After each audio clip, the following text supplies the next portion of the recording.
Welcome. We're going to start today's sessions discussing Tax-Aide policies and procedures.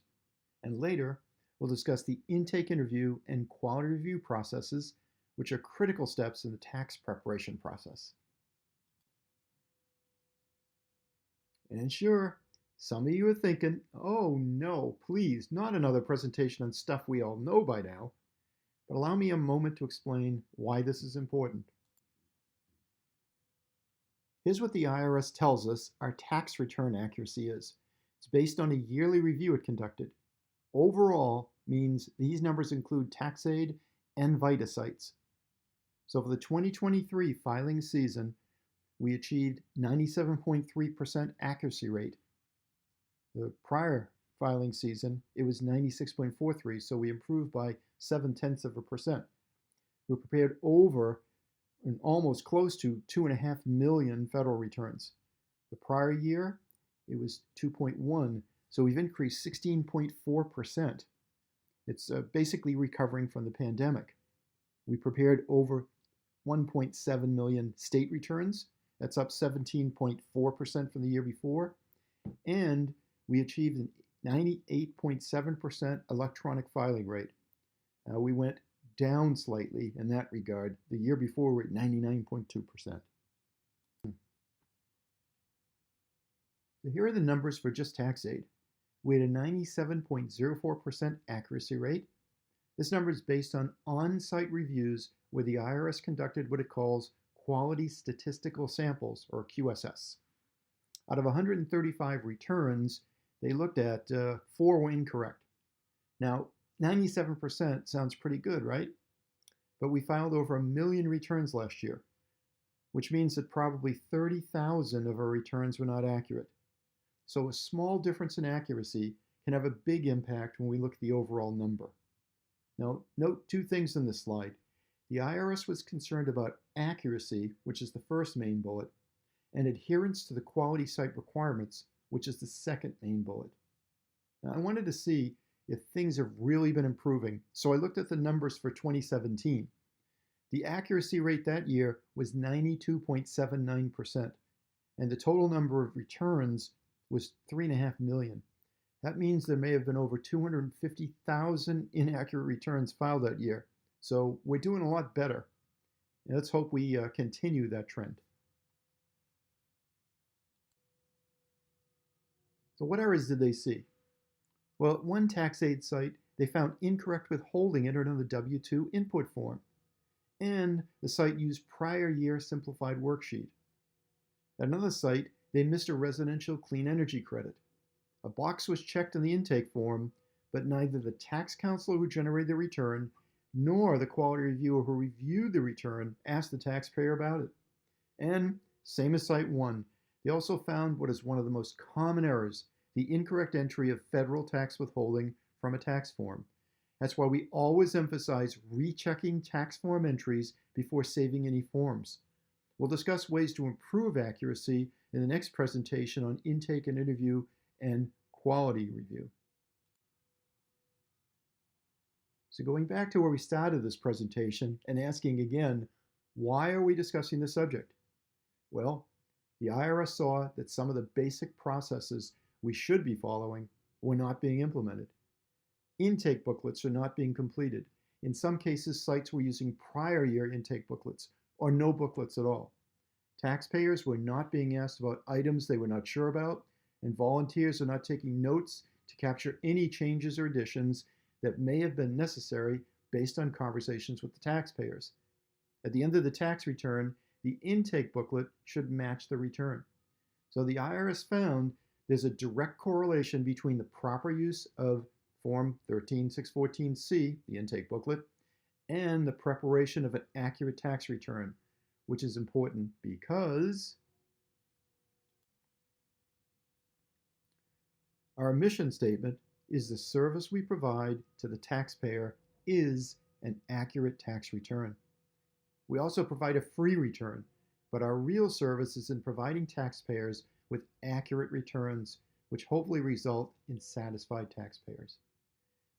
When returns are accurate, the taxpayers have confidence in what we're doing. I think you might agree that nobody wants to have any more interaction with the IRS than is necessary. So a taxpayer that we support receiving letters from the IRS is something that we want to avoid. Now, another view of this is if the taxpayers are satisfied, that can certainly result in increasing our satisfaction level as well. Now, to promote quality service, the IRS and Tax-Aide have published policies and procedures which we're required to follow.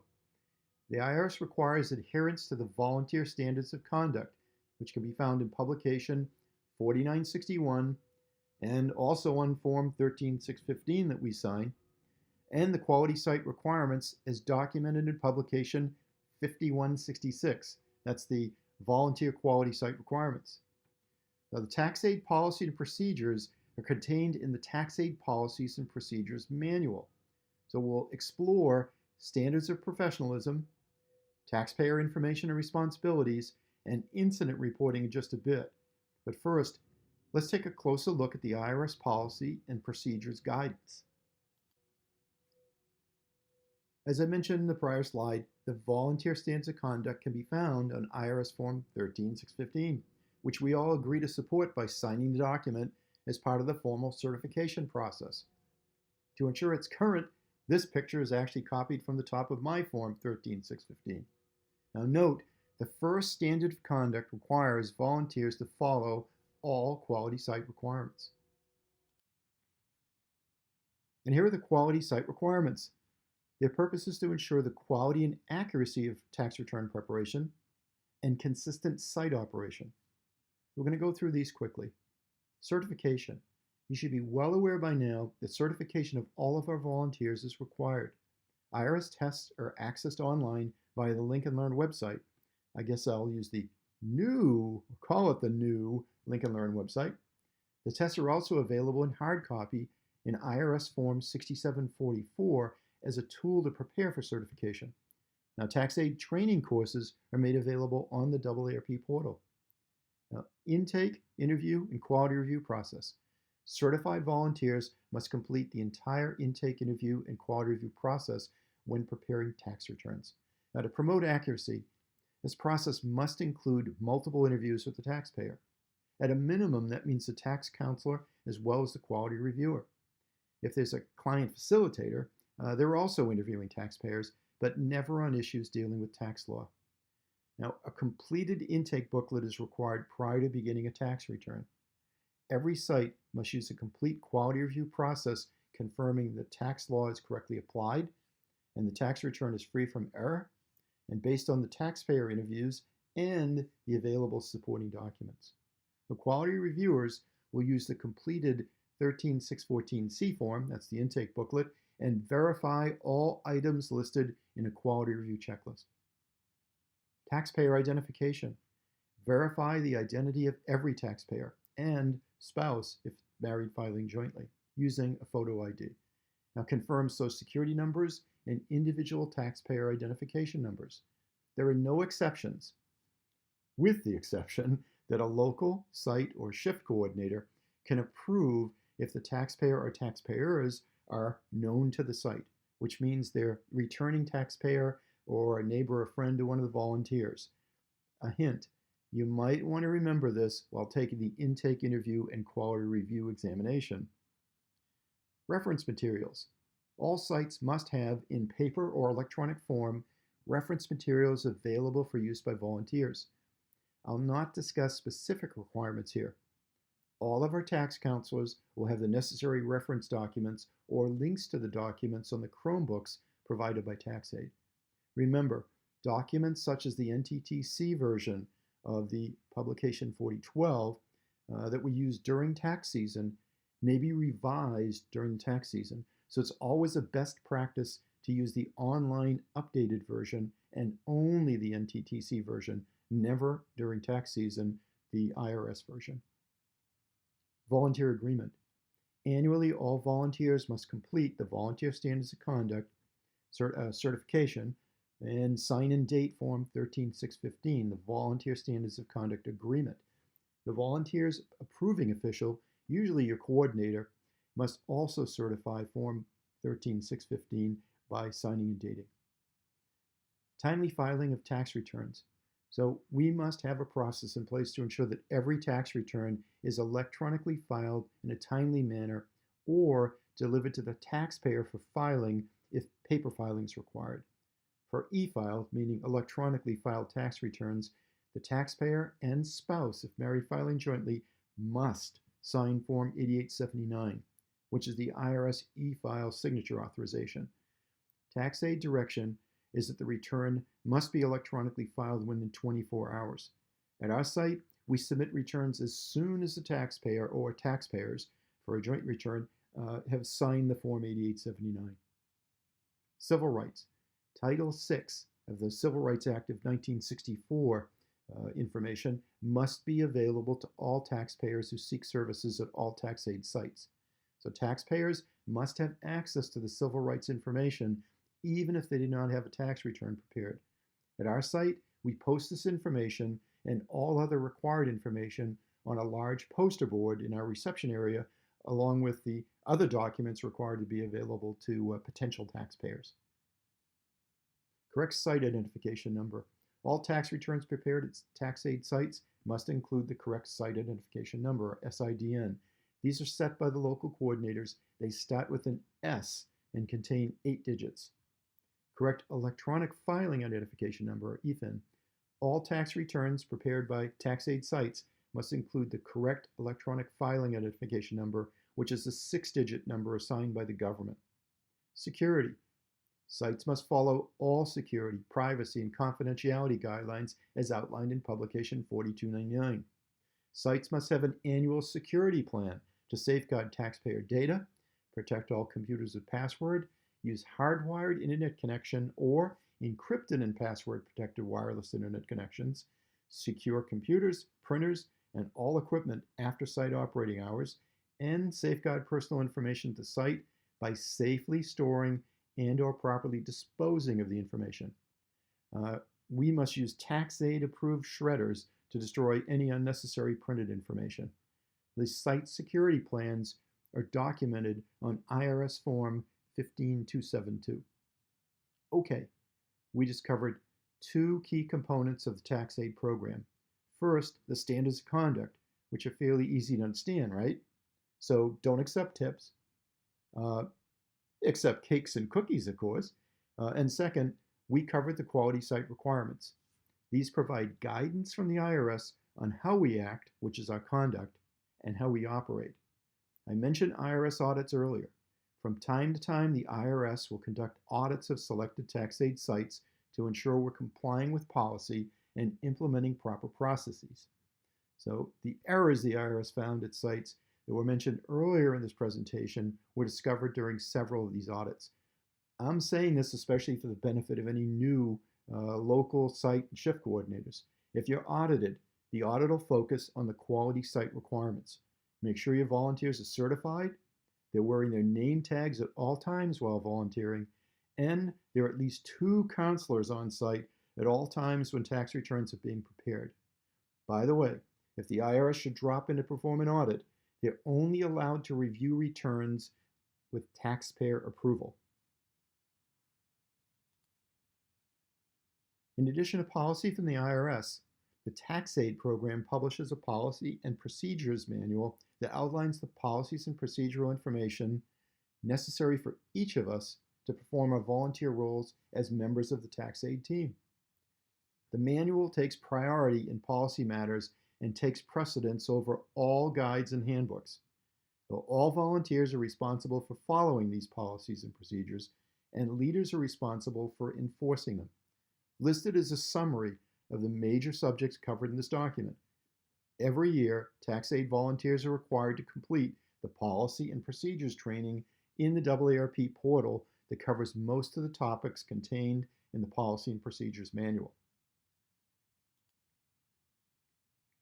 I'm only going to mention a couple of the key areas under the policy and procedures umbrella. First, here are the certification and training requirements for client facilitators and tax counselors. For client facilitators, they must complete the ARP Tax-Aide policies and procedures training, technology security training, pass the IRS volunteer standards of conduct test with 8 out of 10 correct minimum, Pass the IRS intake, interview, and quality review test. Passing is 8 out of 10. Tax counselors must complete the client facilitator certification and training, same as above. Pass the IRS advanced tax test with a score of 28, minimum out of 35. Complete 4 state proficiency problems. We already know they've been announced. It's Behringer, Brown, Sterling, and Carr. Attend Massachusetts State tax training or watch the presentation video, which will be recorded and available. Now, we really need to complete our training and certification requirements before the start of tax season. I can tell you as a person who sets the appointment schedule at our site, it really helps to know how many of our volunteers will be certified before setting up our appointment schedule. Let's shift our focus to scope and to volunteer preparation and expectations. So overall scope is set by the IRS, not Tax-Aide, and it applies nationally. But the IRS has allowed increased scope for Tax-Aide in limited circumstances. Scope items that are specific to Tax-Aide are highlighted throughout the NTTC version of publication 4012 each year and updated as the need arises. For Tax-Aide, the scope manual takes precedence over IRS publication 4012, the Volunteer Resource Guide, and 4491, the VITA TCE Training Guide. So scope may not be expanded beyond what's defined in the manual. However, states, districts, and sites can further limit scope, keeping the following in mind. So all sites should have available a copy of the AARP flyer C2467, which provides an abbreviated list of what's in scope and out of scope. I'll show you the flyer in just a minute. This should be posted for all taxpayers to see, the same as the Title VI of the Civil Rights Act of 1964 document, which, by the way, is D, as in David, 143. The AARP National Tax Training Committee, NTTC, provides a link in its version of publication 4012, which you see at the bottom of this slide, to the National Tax Training Committee Scope Manual, which includes additional scope limitations for our tax counselors to apply. Again, during tax season, tax counselors should always use the NTTC version of publication 4012 as a reference, not the IRS version. Now, volunteers who prepare a return that contains tax topics and/or forms that are out of scope may be terminated from the program for failure to follow Tax-Aide policy. Volunteers are permitted to use the software, TaxLayer, to prepare their own tax returns and those of close family and friends, even if they contain topics and/or forms that are out of scope. Now, these friends and family returns should be marked as such. So all volunteers must prepare only returns that are in scope, identify potential out-of-scope returns as early in the tax return preparation process as possible. Refer all potential out-of-scope tax returns to the local coordinator, who will refer taxpayers to a professional tax return preparer if necessary. Do not prepare a return if they believe the taxpayer is not being truthful about the information provided, and not prepare a return for which they're not trained. So, for example, a tax return for a year that a tax counselor is not certified in, or where they don't have sufficient knowledge to prepare even if it's in scope, and refer the return to another counselor or notify the coordinator at the site.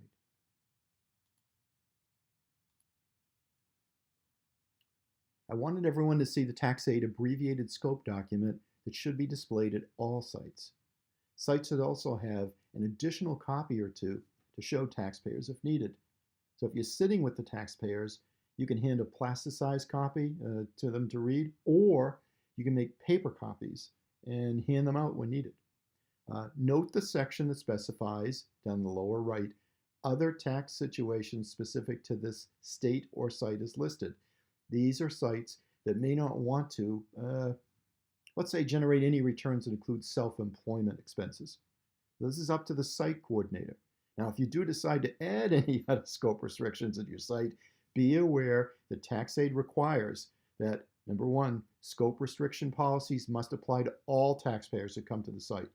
So policies should be clearly defined before the start of the season and stay in place for the duration of the season to avoid any perception of discrimination. Limitations of scope should be consistent with our program's focus on taxpayers who are over 50 and have low to moderate income. However, specific income or age limits can't be added. Taxpayers with a locally out-of-scope return should be referred to another site where it would be in scope if there is one nearby. So if you're in Middleborough and decide not to prepare returns that include self-employment expenses, let the taxpayer know that Plymouth or another nearby site will generate their return, assuming those nearby sites aren't excluding self-employment expenses as well. Local and district coordinators are encouraged by Tax-Aide to get appropriate guidance from their state and regional coordinators. So if you're a site coordinator who would like to establish a local scope restriction, please contact our district coordinator, Maria, first. Never retain any taxpayer documents or data unless the drop-off model has been approved. In that case, taxpayers must sign an IRS Form 14446, which provides Tax-Aide authorization to retain personal data documentation while returns are being processed. Always wear your name badge, first name and last initial only, except in situations like Plymouth where we have multiple Steve B's. Do not give out volunteer full names or other personal information.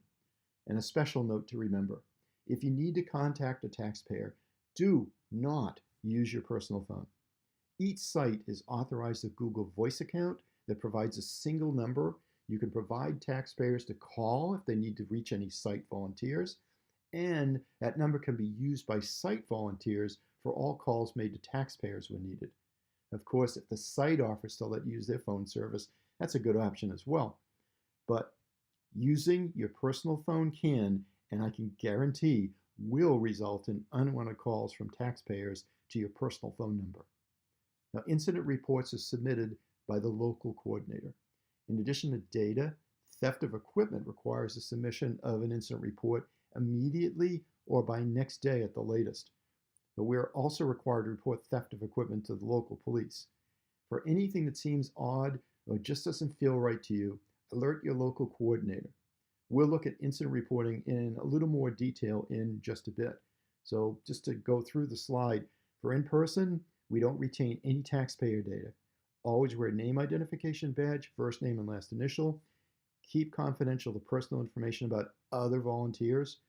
Don't use personal phones, and promptly submit an incident report if there's any lost data. Other than the site leads themselves, anyone else should report to the site leads. Now let's discuss Tax-Aide standards of professionalism. Per Tax-Aide, the AARP Foundation Tax-Aide program relies on its credibility for its success. So volunteers are encouraged to immediately involve their supervisor at any time they feel their respect has been diminished or their environment is unsafe. AARP Foundation Tax-Aide reserves the right to dismiss and or exclude volunteer participation for any reason if it feels it's in the best interest of the program. Now, never discuss politics, race, nationality, gender identity, or religion. That means never while you're volunteering. Limit conversations to topics necessary to accurately complete a taxpayer's return. Treat all taxpayers and other volunteers equally and with courtesy, regardless of, but not limited to, race, nationality, age, gender, disability, sexual orientation, gender identity, or religion. Now, follow AARP Foundation Tax-Aide policies at all times. If volunteers don't follow policy, they'll be subject to disciplinary action up to and including dismissal from the program. Volunteers will also be working outside the protection of the Volunteer Protection Act and will be personally liable for actions that fail to follow all Tax-Aide policies, including scope.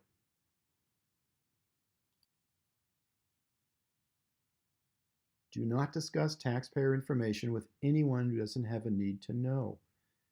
When an issue arises regarding a taxpayer return that requires consultation with a second volunteer, discuss that away from the taxpayer. Discuss quietly to ensure other taxpayers don't hear private information. Resolve differences of opinion privately to sustain taxpayer confidence in the knowledge and skills of the counselors. Now, at our site, our tax counselors will continue to physically generate tax returns without taxpayers in the immediate vicinity. That means sitting on their shoulders. That makes it a lot easier to have private conversations with and ask questions of other counselors. They'll still interview the taxpayers, and the taxpayers will sit with the quality reviewer during the quality review process. This also limits the ability of anyone other than the taxpayer to hear or see private information related to the taxpayer. Per Tax-Aide, counselors must deny service if they feel that the person is providing misleading tax information or if any item in the return is out of scope. So counselors should confer with the local coordinator or shift coordinator to make this determination. If a taxpayer should become angry, do your best to diffuse the situation. If that's not successful, immediately notify the on-site coordinator and move the conversation to a quiet area if possible. Now, AARP Foundation Tax-Aide sites and volunteers have a responsibility to take reasonable steps to assist taxpayers who have disabilities that make it difficult to access services. Volunteers must not tell a taxpayer that they can't assist or that the taxpayer must go elsewhere to obtain services. Under the Americans with Disability Act, Tax-Aide sites should first identify what accommodation the taxpayer is requesting and then evaluate how they respond. So refer to the document Quick Reference Guide to Helping Taxpayers with Disabilities in the Tax-Aide General Information Library. Now, I've experienced, as I'm sure some of you have, a situation where one of the spouses on a joint return is not able to physically travel to the tax preparation site. In that case, we ask the spouse who's able to visit the site to bring an ID for the other spouse, and when the return is complete, take the Form 8879 home, have the other spouse sign it, and then return the form with both signatures so that they can e-file the return. So we can e-file the return. Again, respect taxpayer and volunteer privacy and confidentiality. The document Taxpayer Information and Responsibilities D20232 must be available at the site for review by taxpayers. A laminated version is available for order through the volunteer portal, or the document can be printed directly from the Tax-Aide Tax Law and Training Library. The taxpayer responsibilities is a pretty long list, so I'm not going to walk through them now. Always keep in mind that taxpayers are responsible for their returns. We do our best, but if they don't provide complete and accurate information, or they're not honest in what they report or don't report, there's nothing we can do to make the return accurate. Now, I've mentioned before, we had an angry taxpayer accuse us of completely messing up their return based on receiving a long letter from the IRS. I saw it was 13 pages. It turns out the taxpayer neglected to provide about 10 tax documents, most of which were 1099-Rs that included a pension and retirement account distribution. Now, note, the Tax-Aide process is provided at the bottom of the form. Notice the process includes verification of IDs, taxpayer interviews, and intake booklet reviews during tax return preparation and quality review. Incident reporting. An incident report form will be initiated by a local or district coordinator when a volunteer taxpayer has been involved in a situation which needs attention. If the issue underlying the incident report involves the volunteer's immediate supervisor, the volunteer may bypass the immediate supervisor if necessary. As an example, in the case of a local coordinator, like me, volunteers should notify our district coordinator, Maria. Detailed instructions, including a list of situations that require an incident report form, can be found in the Tax-Aide General Information Library under Tax-Aide Site Notices and Form. I found the current form and copied the list it provides of reasons for submitting an incident report. The list is provided on the next slide. Potential incidents, all potential incidents, aren't limited to this list. So, when and how to report an incident? When encountering a situation outside the normal scope of operations. So the quicker the incidences are escalated, the better. Urgent situations must be reported within 24 to 48 hours of learning of the incident. Local volunteer leadership should be informed of non-urgent incidents within 1 week of an incident occurrence. When in doubt, it's always better to document and submit an incident. As a former supervisor used to say, bad news doesn't get better with age. Sorry about the amount of print on the slide. I wouldn't normally put this much information on the slide, but this is a very important subject. So bear with me while I step through potential reasons for submitting an incident report. Some examples of situations that would necessitate an incident report are as follows, but aren't limited to personal injury of a volunteer or taxpayer while at a site or on tax-aid business. Site damage, property damage that's been caused by a volunteer or taxpayer. A volunteer or taxpayer becomes ill at a site or on tax-aid business. Any event necessitating a 911 call or site security being called. Violation of the standards of professionalism by a volunteer or violation of taxpayers' responsibilities by a taxpayer.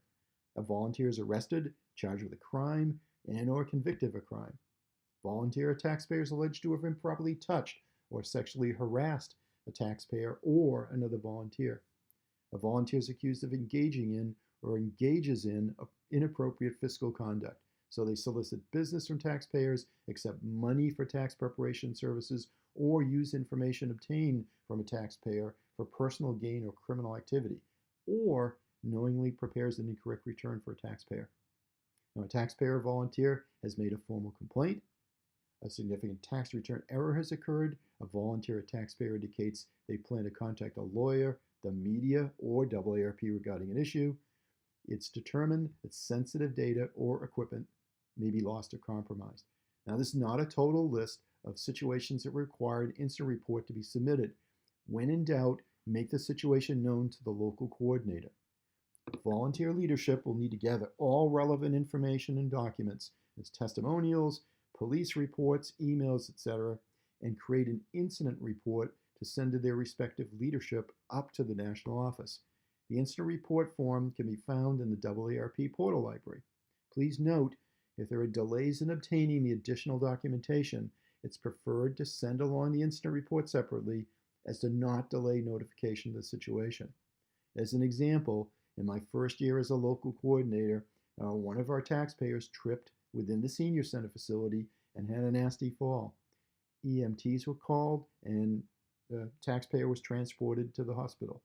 In addition to the incident form, I was able to obtain and include along with the form a copy of the incident report generated by the senior center, which is operated by the town of Plymouth. In the event that data or equipment is lost or stolen, a completed incident report form and stolen or lost equipment form must be submitted up the Tax-Aide National Office, up to the office, within 24 hours of learning of the situation. The stolen or lost equipment form can be found in the portal library.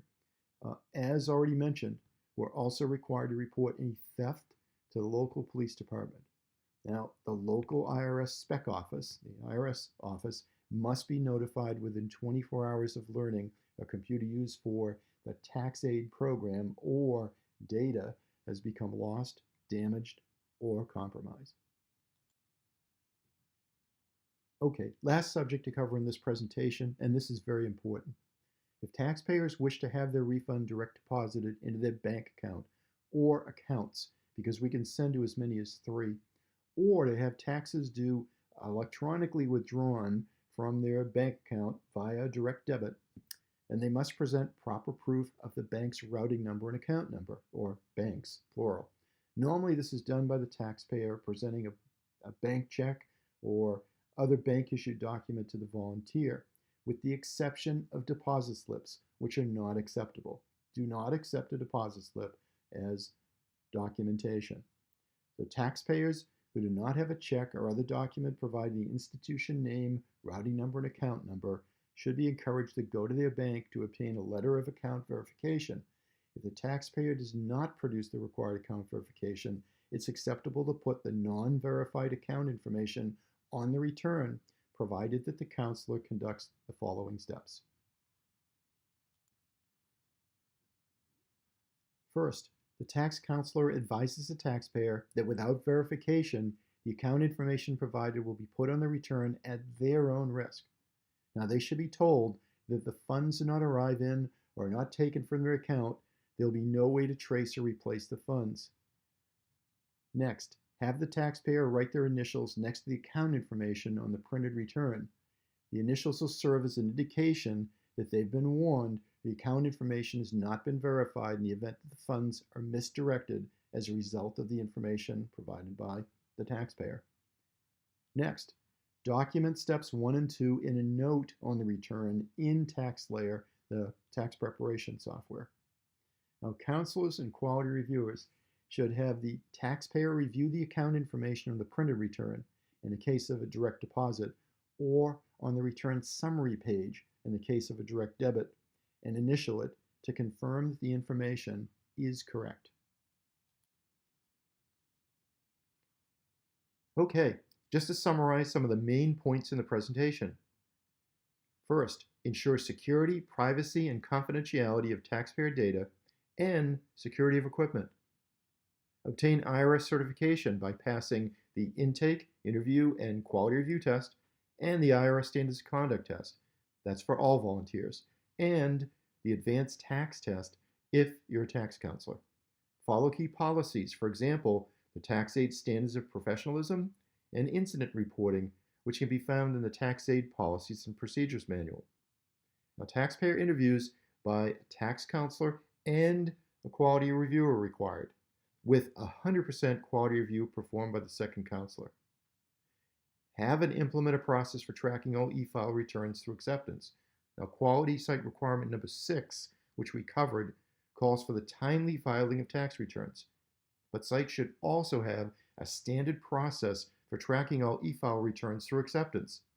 Is someone checking before the site shuts down for the day? Who checks? And who resolves any rejects? Now, our next presentation will be on the highlighted bullet, which I've left for last. It's going to be the intake interview process for every taxpayer using Form 13614C, the intake booklet. So that concludes this presentation. We'll now pause for any questions or comments that you may have.